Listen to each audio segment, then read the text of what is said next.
It's not 11 and it's not 9. Yes. Go. Oh, 10? Guitar. Oh, eto na nga, guys. Kasama na po natin from Westeros to the archipelago of the Philippines.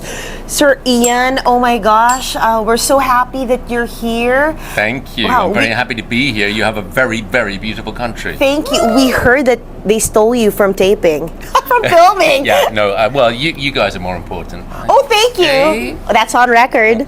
I love it. Wait, so prior to coming to the Philippines, what research about the character have you done? Well, I don't know if you know, but I'm playing Leonard Wood, who was the Yes. last Governor General of the Philippines.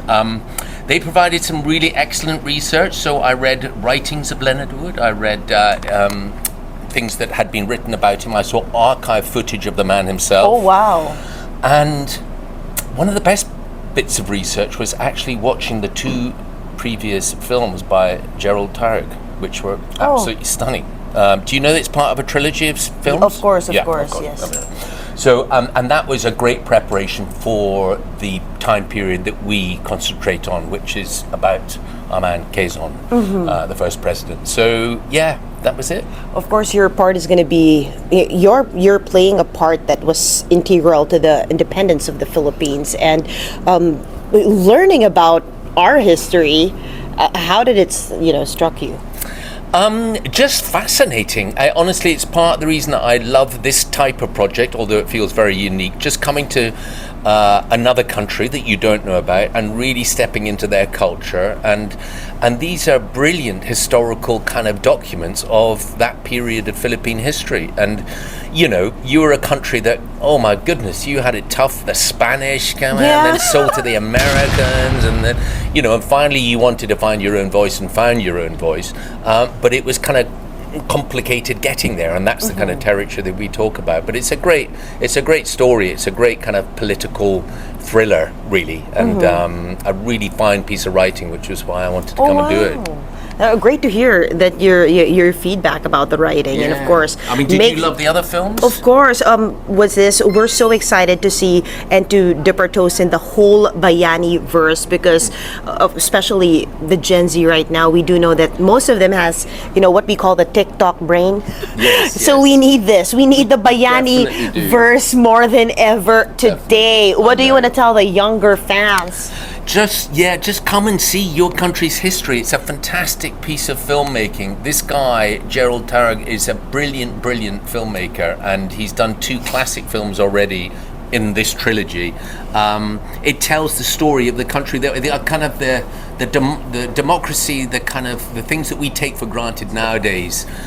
See what battles people went through to get to where we are today. That's kind of what history's there for, isn't it? And imagine, syempre si Sir Iain, di ba, talagang nadadaman niya yung pinagdaanan ng bansa natin. Paano pa kaya tayo? Di ba? Paano pa kaya tayo? Talagang kailangan mas dibdibin pa natin to when we watch your performance here, the whole ensemble cast. That you had, of course, the pleasure to work with because you're in production right now. How has the bonding been? We saw bits and pieces of the script reading. Yeah, that was a major event, wasn't it? We actually took place here at the Manila Hotel. Which was a big event. It's a great Philippine cast. I wasn't familiar. I have to hold my hands up with the Philippine actors, but since I came here, I realized how well known a lot of these guys are. But they're fantastic actors. There's no divide really when you get on set and you're sharing a scene. It's all the same territory wherever you're from. Very, very lovely, humble, talented bunch of actors. Yeah, really strong cast. And now that you know a little bit, or maybe a good chunk of research about the background of the Philippines and meeting us today, modern, because honestly, if you go to the other parts of Asia, we're different. We're really different. We're kind of Western. Oh, are you? Yes. Yeah. I mean, I have traveled a little bit. I've been to Vietnam, and I've been to Thailand. I've been to sort of Japan, other places, China. But I just did a film in Hong Kong as well. Do you know what I would say characterizes the Filipino people? What? Joy. Aww. Honestly, I'm not lying. There's a real buoyancy. There's just a kind of happiness there's a real laughter all the time, and on set there's a real laughter. That's sweet. It's really sweet, really, really lovely, and not everyone's circumstances are that great, and our crew is working incredibly hard, but they turn up and they're jolly and they're happy and they're happy to be there, and they feel proud to be part of the project. But honestly, a real buoyancy, a love of life, and a kind of tactile thing. The Scots, we're quite tactile as well. The English aren't very I know. very tactile. You noticed. Yeah, but so I was very happy to come to a country where I can hug people and they kind of hug me back. Oh yeah, well, group hug. Groupie huggy, yeah. And speaking of that, how's the beach treating you? I heard the location's beautiful. There's certainly some of the places that I'm staying are beautiful. There's not really a beach scene in the context of the film, if I'm honest, but I did have the production's been very, very kind to me, looked after me, and they found some nice places for me to stay.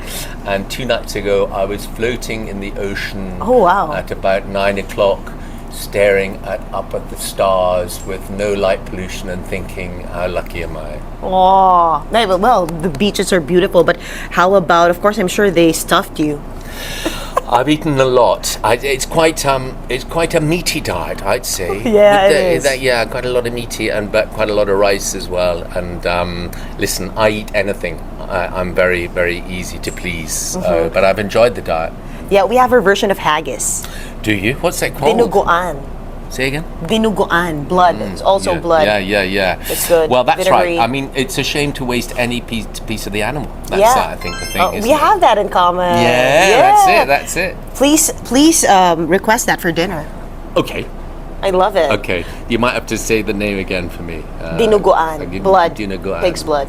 Dinuguan. Yeah. Okay. Amen. Yeah. But okay, so going back, you're going to be staying here for a short time. I hope you come back for the promo. I know. Well, I hope they get me back. I'd love to. We've got a few more days filming, but I've been here for a little bit, and I suppose my journey is in about a third of the film, and so they have a lot to do, and it's a great sweeping story. It's a must see. And honestly, Sir Iain, it's a big deal for Philippine entertainment and the global stage, right? You're bridging the gap. How do you feel about that? You're an instrument for us to step our toes into global entertainment. Well, I can't really perceive it that way. It would feel a bit self-aggrandizing, but all I would say is, from the other point of view, it's just I've felt incredibly welcomed here. I'm very, very happy to come to the Philippines and make a film that is, primarily for that country and about that country, that has a kind of global possibility and appeal that I hope, which maybe I can play a part in that. But from my perspective, it's really, really lovely to come and properly get lost in a culture that you don't often get if you're here for a 7-day holiday or something. Yes. You would find me in the ocean. And floating again. Yes, and then I'd go back to the airport and go home. So I wouldn't really get to know.